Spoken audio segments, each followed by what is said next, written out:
Hello, my name is Sarah and I work with the Living Archives Project, where we are collecting stories from various communities around Charlotte Mecklenburg County and how they were impacted by COVID 19.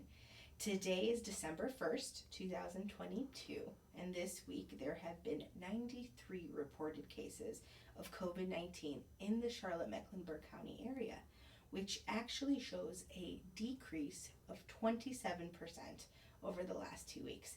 Therefore, we are both comfortable not wearing a mask. Alesha, would you introduce yourself? Hi, my name is Alesha Lackey. I am a black woman. I'm wearing a teal sweater and I have long braided hair. I am smiling. I have a really big and bright smile. Yes, you do, Alesha. You have a lovely smile. Alesha, can you share a little bit about who you are? Sure. I am a single mother to a very busy 3-year-old boy. His name is Chancellor. I also No. work for Charlotte Mecklenburg Library as the branch manager of Allegra Westbrook's Regional Library. I've worked with the library for going on 8 years now.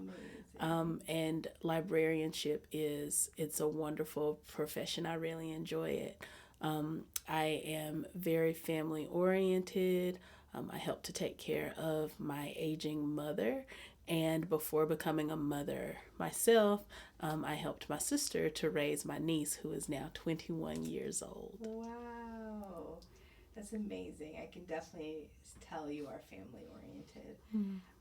Alesha, tell me, how did you get involved in the library or as a librarian per se?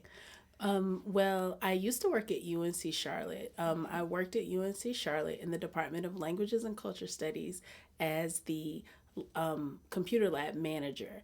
And I had a really kind, immediate supervisor who always looked for opportunities for other people.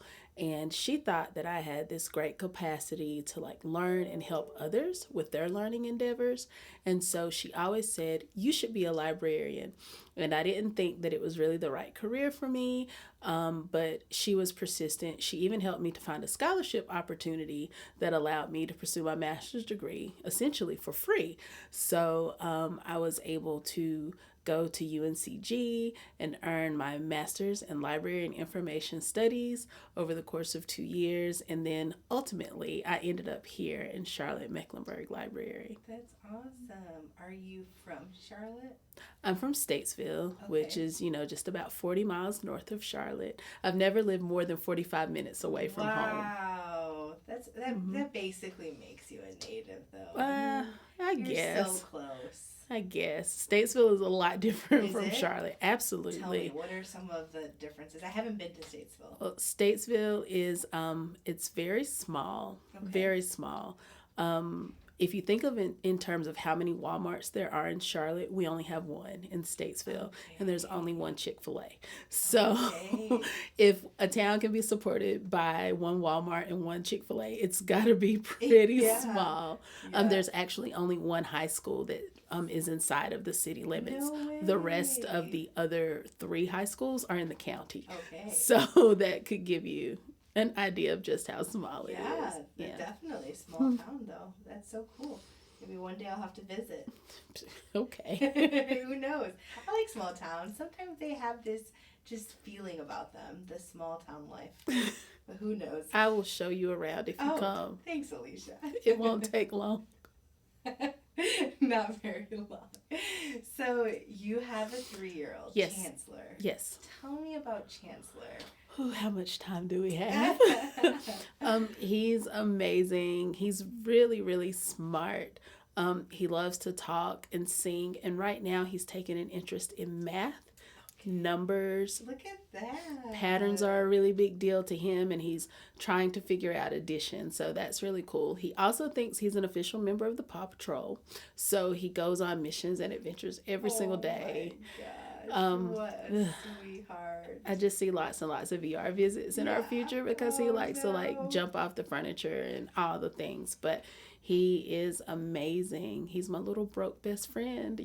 We hang Yeah. out. Oh, I love that. And so he's 3, and Yes. that means he was probably born Hmm. around the time of COVID. Yes. What was that like? So Chancellor was born in November of 2019. My maternity leave ended in February of 2020. So I was just returning to work and getting back into the swing of things at work and adjusting to my new life as a working single parent, as things were starting to shut down, as we were starting to learn that COVID was going to be happening. So the majority of his life has been lived during the pandemic. Yeah. Yes. Oh my goodness. And so you weren't really impacted by restrictions in terms of his birth. No. Because it happened right before the kind of lockdown. Right. But what was that like for you, who just started back to work and then to be told you're going home? What was that like? Well, I didn't really understand what the stay-at-home orders meant, and Mecklenburg County was, I think, the first county in North Carolina to have like the lockdown stay-at-home orders. We knew that they were coming, and for some reason in my mind, I took it to mean that I wouldn't be able to travel between my house and my parents' house in Statesville, and so and I was very, I guess, hopeful that the lockdown would only be 2 weeks, and then it would be over and we'd go back to life as normal. So I decided that I would quarantine with my parents in Statesville because I didn't want to be stuck in Charlotte with, a 16-week-old infant and two dogs and myself. So I didn't really know what to expect.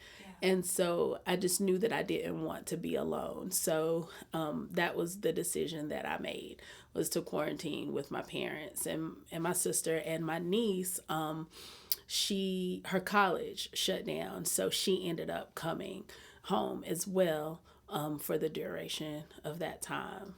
Okay.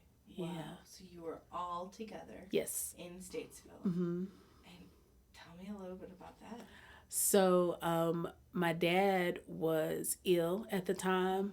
I always pronounce it incorrectly, but he had Guillain-Barré disease, and it was something that we're not quite sure how he contracted it, but it essentially renders a person, it kind of kills the nerve endings all throughout a person's body. So it rendered him paralyzed. He was quadriplegic. It's very rare, and most people who get it make a full recovery and go on to, resume their, pre-conditioned lives. Unfortunately, that wasn't the case for my dad. He was very much codependent on others for care. He required a lot of care. And he had been in that state for a number of years. He initially became ill in 2015, so now we're in 2020. He had been in and out of different healthcare facilities, but my mom, they've been married for 45 plus years. She wanted him home.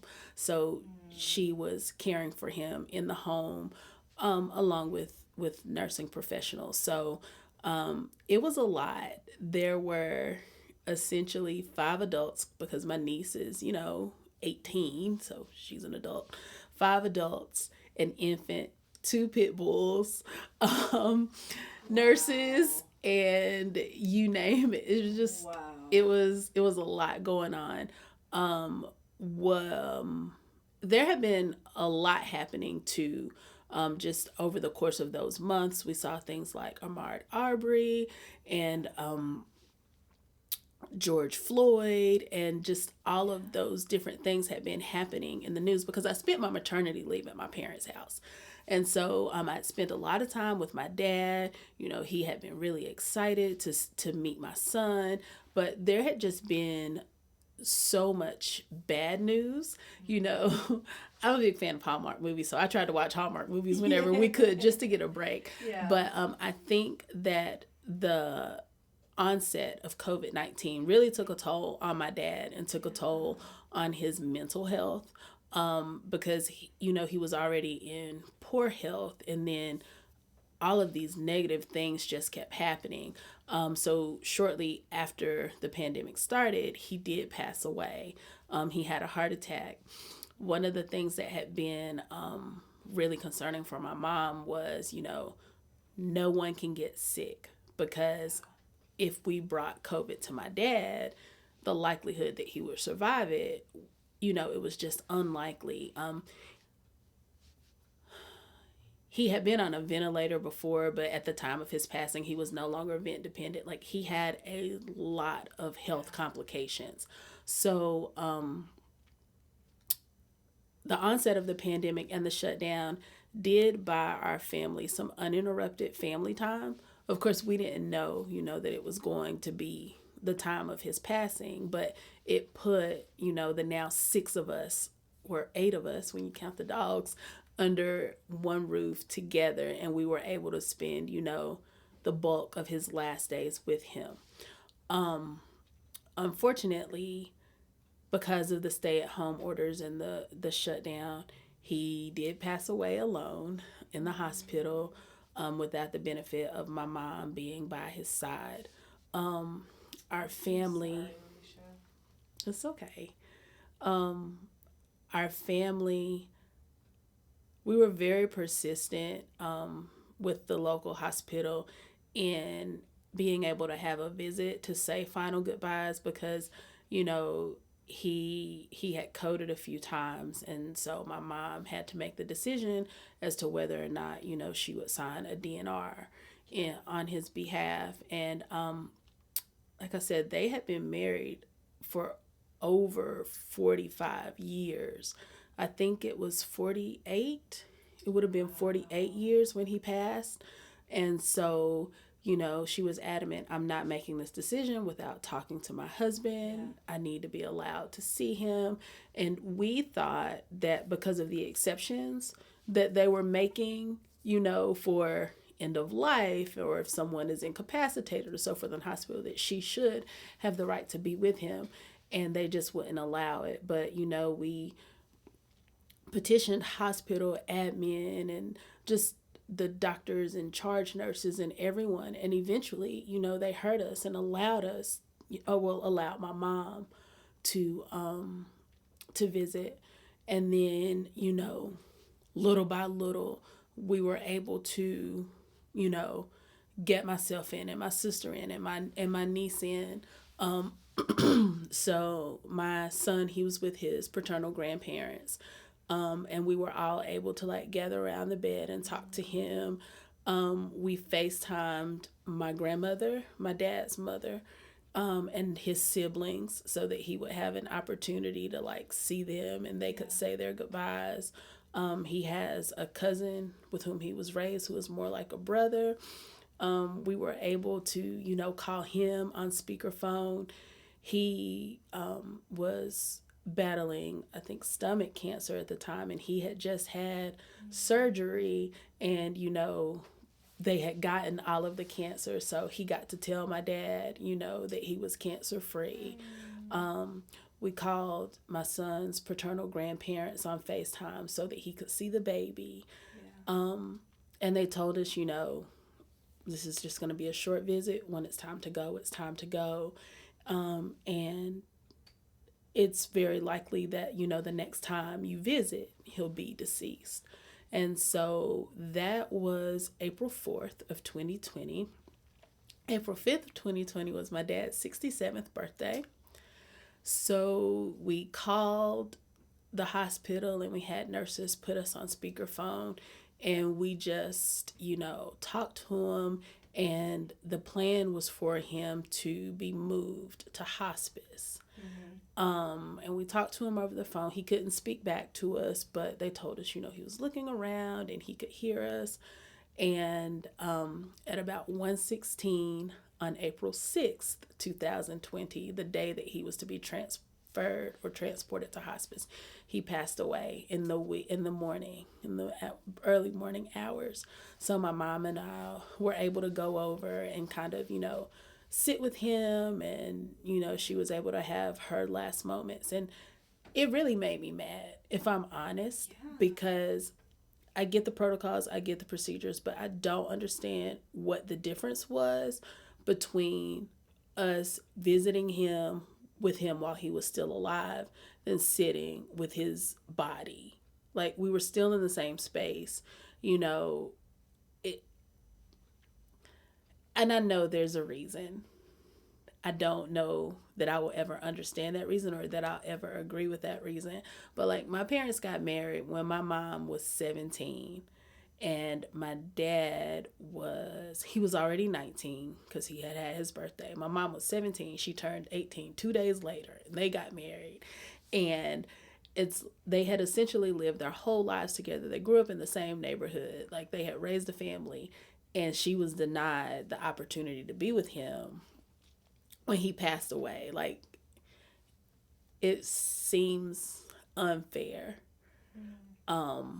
We had a COVID funeral, so at that time, only 50 people were allowed to attend funeral services. Masks were not as big a thing as they became at that time. So we didn't require masks, but it was a very intimate funeral. And I say intimate because my dad came from a big family. My mom came from a big family. My dad was a member of a fraternity and a member of a Masonic lodge and a member of the church. And he was a retired school teacher who had like hundreds, if not more, students who remembered him fondly. And so there were so many people who, under normal circumstances, would have attended this funeral service who couldn't. It really, I don't think that there was anyone outside of the family in attendance, with the exception of some clergy. Like, even their congregation didn't get to attend. Like, the only people in the congregation who attended the funeral service were people who were actively involved in the funeral service. So a few people sang from the church, so they were there, and a few people served as ushers, so they were there. Yeah. And that was it, and he was a founding member of the church, that they attended. But that's what that was like. Yeah. I don't even remember what the question was anymore. It must have been so frustrating, though. I can't imagine. You and I talked about this in the past, but we both lost our fathers in that time frame, and I'm so sorry. I truly am. Thank you. It's okay. People might say it's cliche, but I do think that he was literally heartbroken at kind of the way things were going, just with society and politics, and then this big ambiguous disease that nobody really knows anything about was coming, and he was tired. Yeah. I can imagine. Man, I can imagine, watching the news and seeing all that happen to George Floyd and to so many others, and just, that's so heartbreaking. What was that like for you? So, the way the house is situated, like, my dad had his own room. And again, I spent my maternity leave there. So, Chancellor and I would sit with him pretty much all day. And up until like the initial cardiac arrest, he had started asking me, will y'all spend the night? Will y'all spend the night with me? So, Chancellor had a pack and play in my dad's bedroom. So I would put Chancellor to sleep in the pack and play, and then I would sleep on the sofa in the room with him, and we would have sleepovers. And sometimes he'd be like, well, let the baby sleep with me. And I'd position Chancellor very carefully in bed with him and make sure that I stay awake. And then, like, as soon as my dad would fall asleep, I'd like take him out, and put him in the pack and play. But Chancellor and I, we spent a ton of time with him. It almost, looking back, it feels like maybe we subconsciously knew that we didn't have a lot of time.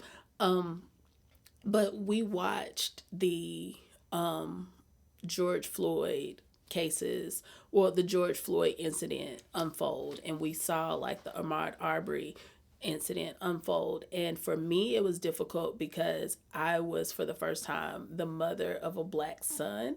Mm-hmm. And so it put all of those things into greater perspective for me. And it made me think about, well, what lessons will I teach? What will we do? There was a house that was being built in my parents' neighborhood. And I remember reading that as the media or whomever was trying to paint a picture of Ahmaud Arbery, that I remember reading that he had been trespassing the day before on a construction site, and surveillance videos showed he and a number of people kind of like meandering around this property that was under construction. It was, I believe it was a residential property. And I remember thinking, well, my God, Chance and I take a walk to this house that's being built down the street and around the corner every single day. Now, granted, we haven't gone in, but I've looked in the windows. Like, I've done this very thing that people are trying to villainize this man for. And so it just really gave me pause, and it gave me more perspective on something that I really had not a huge frame of reference for before. And it just, I know that my dad, I know that he had concerns because he was kind of hot-headed in his day, you know. And before, you know, I would think about what would happen, you know, to my dad, my uncles, my cousins. I don't have any brothers. I remember being a kid seeing Rodney King, like, before media was as prevalent as it is now. And it's just like, you can't get away from it now, and nothing really seems to be changing. So felt very uncomfortable. I guess it's the short version, the short answer. Yeah.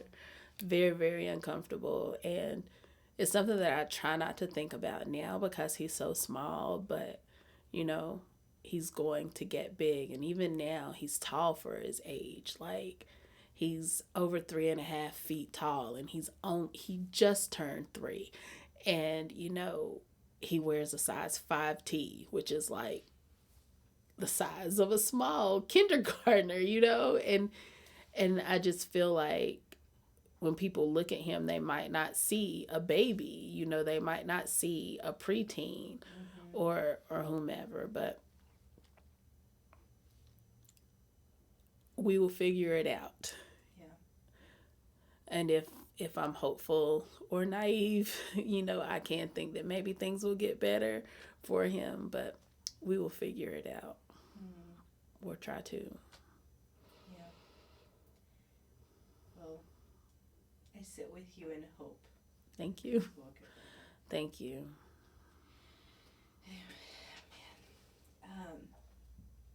So now, after that entire experience, mm-hmm. of transition and loss, and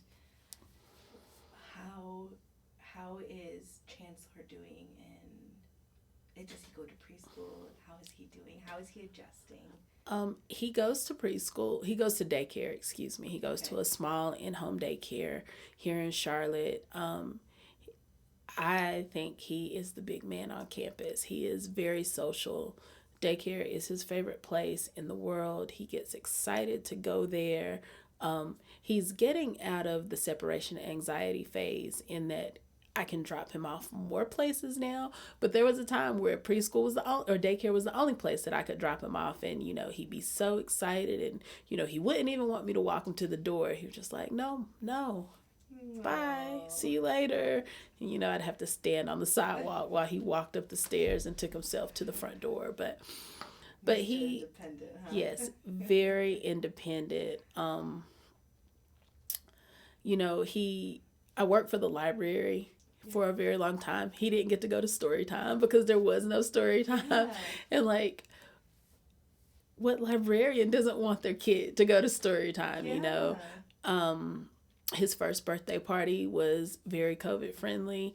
I wanted him to have a birthday party. I didn't want him to miss out on that. So I kept the guest list very small. I asked that all of the 2-parent households please only send one parent. I asked that older siblings not come.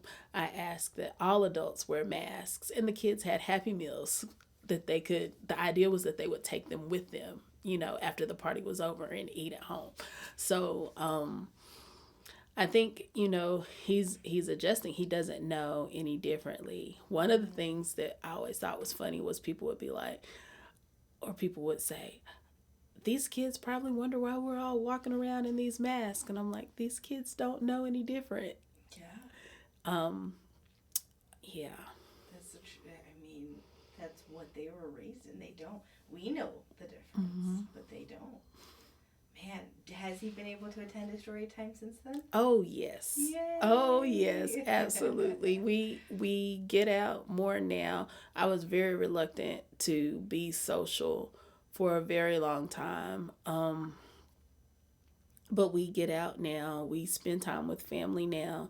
We're very cognizant of, not feeling well and staying home when we're sick. I actually had COVID twice, and he's had COVID once. And the first time that I had COVID, I was advised to treat him as if he was a presumed positive case. So we quarantined together, and I wore a mask, and we went about our daily lives with some modifications. It's like the rules kept changing, so, and we're just trying to live our lives, as safely as we can, but still enjoy our lives. So we get out now, and he definitely goes to story time now. As a single parent, how was that for you once the restrictions were kind of uplifted and, minimized a little bit, and you had to go back to work? Well, how did you transition? So he was able to go back to daycare,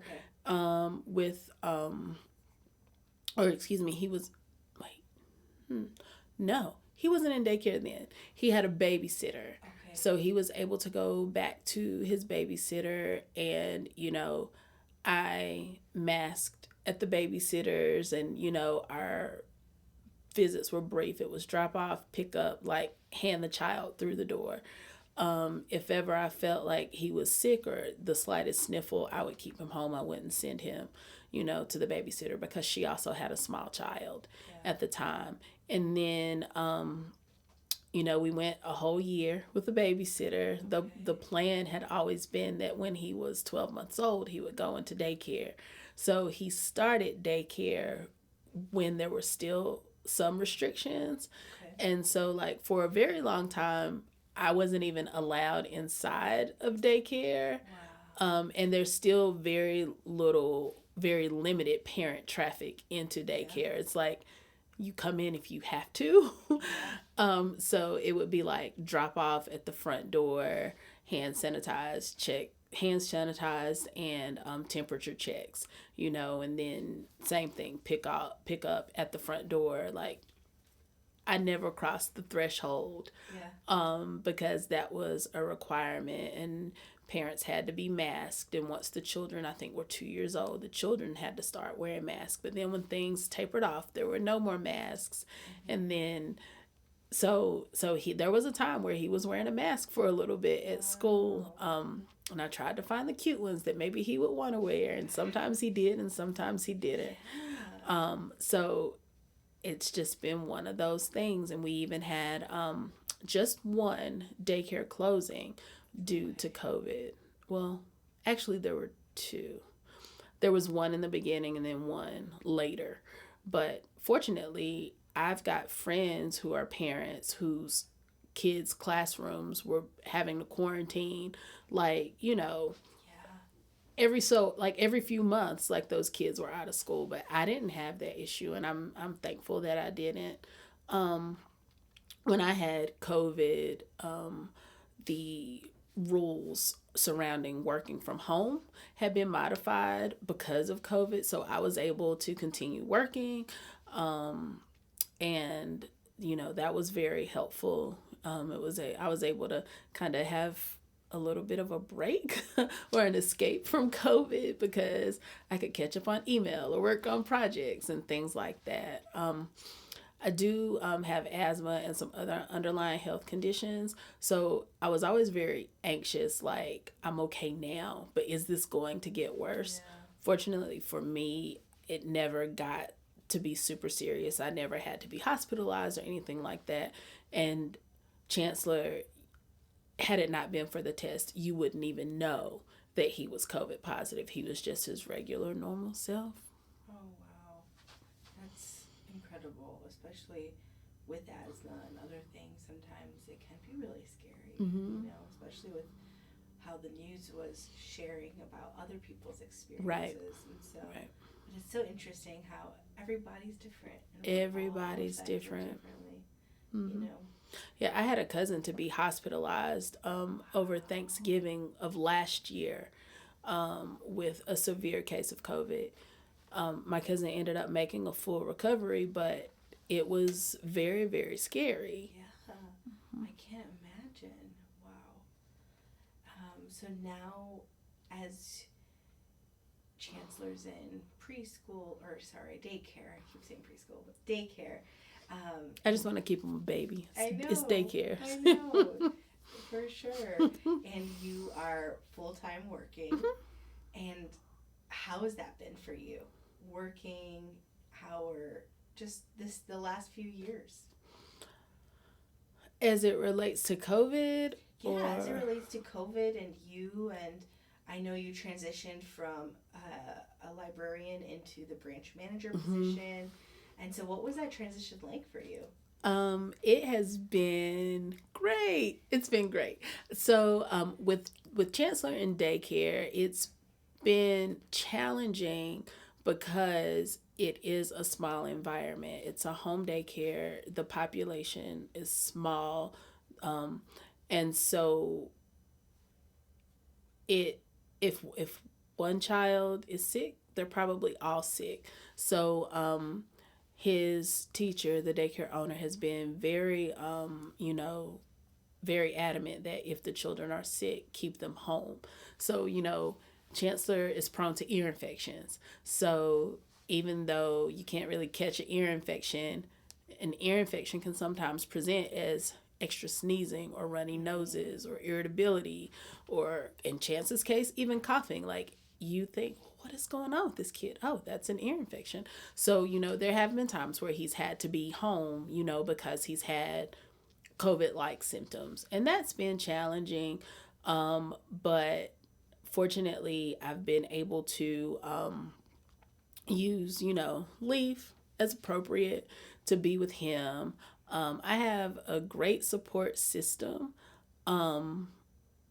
Again, Chancellor's babysitter is still very active in his life. So, I think there was a time where all the kids might have had to quarantine for a while because there was a COVID positive case. Fortunately, each time Chancellor tested positive, the other children weren't considered close contacts because of the timeline. You remember how there used to be those timelines and when you last were in... I don't know. But as long as he was nearing the end of his quarantine window, or there were no symptoms, no fever, his babysitter was very helpful. I have an aunt here in Charlotte who stays at home, who's been super helpful and will step in when he can't go to daycare. My best friend is amazing. My work schedule here is such that I get off at 8:00 on Monday nights. So she picks him up every Monday evening and takes him home. And then when I get off at 8:00, I go pick him up. And she has children as well. She has a middle schooler and a kindergartner. And, she's always very cognizant of, okay, are my kids sick? Is my household healthy?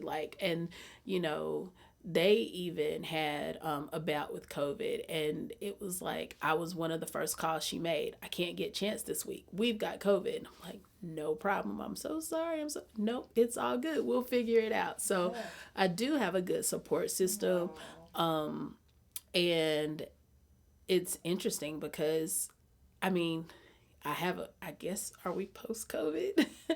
I mean, we're still in the midst of it, right? But it's I, definitely. I had people to really show up for me in the pandemic, so it makes me hopeful that I'll still have like great support moving forward. I know that I'm fortunate though. I know that everybody doesn't have that, but I I am thankful and I'm super appreciative of the people who kind of stand in and help us out a lot. So that's amazing.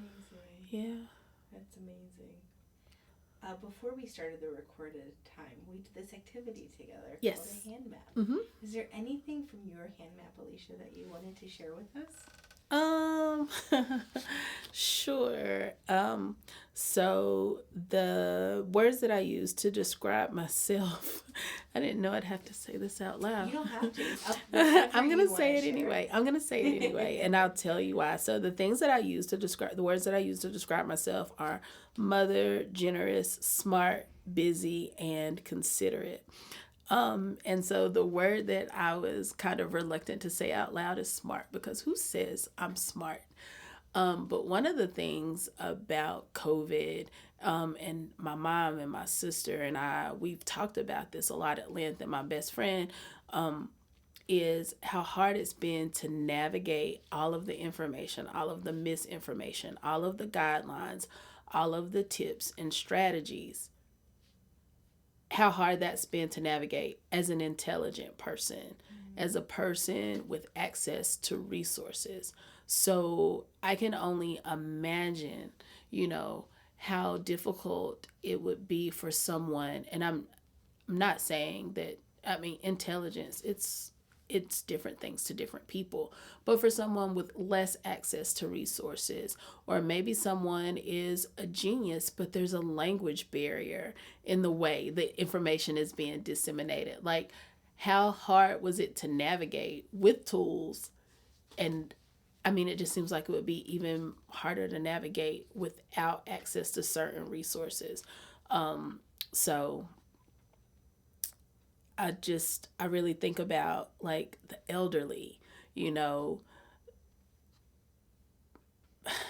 I don't even want to go into it, but it's just, I just imagine that it it I think it would have had to have been difficult, or more difficult for some people. So the three things that I took away from COVID was family time, personal space, and perspective. I try to think about not only how things affect me, but how things can potentially affect others, and kind of how I govern myself with that perspective in mind. I am not a hugger. I actually hate hugs. Really? Yes. Makes me feel, don't touch my body. So this feels really insignificant, but I liked that I could not be hugged and people not consider me rude during the pandemic. Like, that's totally valid. Yeah. And in times of like grief or loss or bereavement, like everybody wants to give you a hug, but nobody could hug me because of social distancing when my dad died. I appreciated that, because it can be awkward to ask people, please don't try to comfort me. Yeah. This makes me feel awkward. It only helps you. And then, of course, I explain the family time. Some of the journeys that I've been on is that of a caregiver, because I did help to care for my dad in his illness. And now my mom, I think, as a result of being a caregiver for so long, now she's having some health challenges. And of course, I'm taking care of my child. I am a professional, so I have had a professional path, a professional journey that I'm very much enjoying. And then I'm also on the journey of conscious parenting, which has been rewarding and challenging in its own right. And then the three words that I associated with the COVID-19 pandemic, or the three words that I thought about, were anxiety, loss, and uncertainty. Wow. sharing, Alesha. Oh, you're welcome. You know, to respect your time and honor you, I will follow up with just one last question. Sure. Is there a story or an experience over the last 2-3 years that you would like to share with us? A story or an experience over the last 3 years.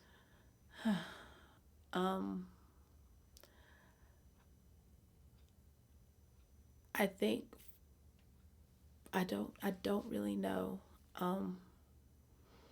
Most of my life right now revolves around parenting. I want to do that right and I want to do that well. So,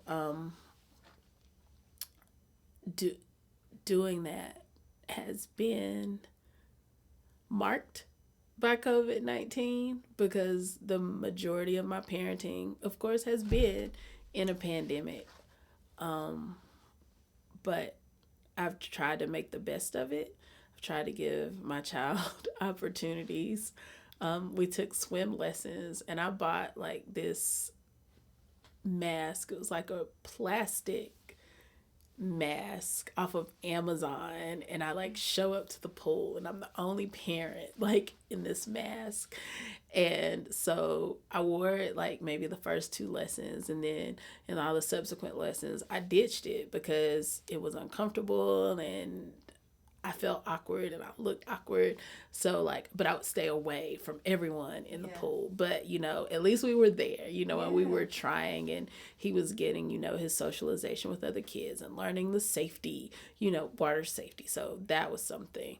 You know, I've tried to just give him, you know, as many experiences in ways that I deemed safe, you know, over the course of these 2 years or 3 years. And just, I don't know, like, it's cliche, but it could be over in a minute for any one of us. So I'm just trying to live well and, you know, enjoy the time that I have, you know, being a mother, and just going forward, you know. I don't know if that really answers your question, but it's not cliche at all, and it's truth. And thank you for sharing your story with us and for blessing us with your journey. And